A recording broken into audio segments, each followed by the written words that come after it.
calon, nak tunjuk bahawa kita serius, kita betul-betul nak lawan, dan kita nak hantar panglima kita yang cukup handal, bukan sekadar nak menang, tapi nak sebabkan kalah sungguh-sungguh.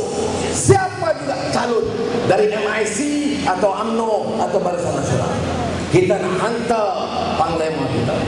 Kita nak hantar orang yang sudah teruji.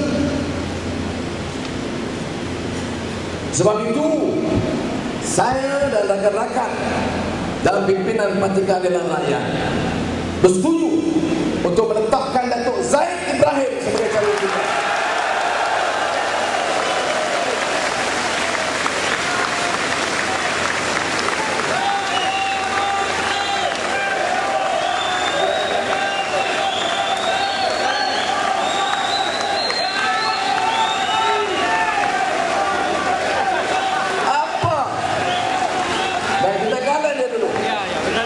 Bunga dulu.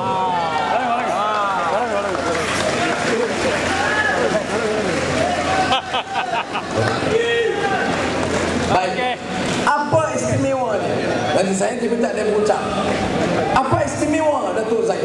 Sini Zaid. Beri. Nak bully sekarang. Saudara nak bully dia, nak suruh dia pergi mana, masa sekarang lah. Buat sebanyak mungkin biar sampai dia boost sebelum pilihan raya. Tapi apa orang tanya dia? Orang tanya saya, apa istimewanya untuk Zaid? Saudara, dalam sejarah politik kita, Zaid akan mewakili orang Melayu, orang Cina, orang India, orang asli, semua rakyat negeri Selangor. Itu penting. Suara rakyat, suara ramai. Jadi sebelum saya akhiri, saya nak bagi laluan pada saudara Zaid menyampaikan ucapan sebelum saya rumuskan nanti dengan segala hormat dan sukacitanya. Saya dengan rasminya mengumumkan Zaid dan memperkenalkan beliau sebagai calon Parti Keadilan Rakyat, calon Pakatan Rakyat Hulu Selangor.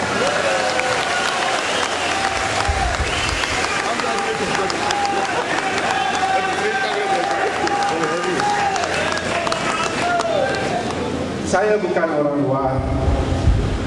Saya bermasyarakat di sini sudah lama di Selangor. Saya tahu masalah orang Selangor. Saya tahu masalah orang urusan.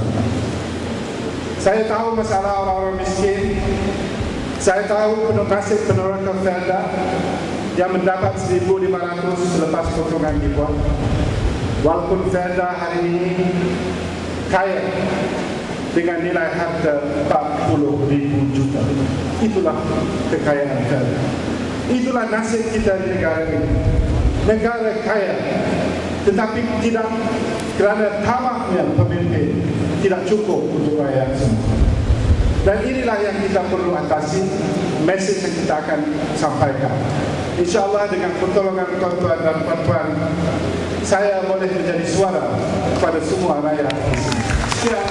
Assalamualaikum warahmatullahi wabarakatuh.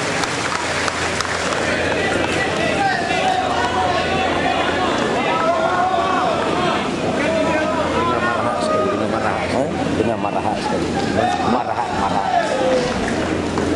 Saudara, saya nak rumuskan dengan mengucapkan seperti mana Datuk Zaid sebut tadi. Cetrai Putanda Bal Tegak.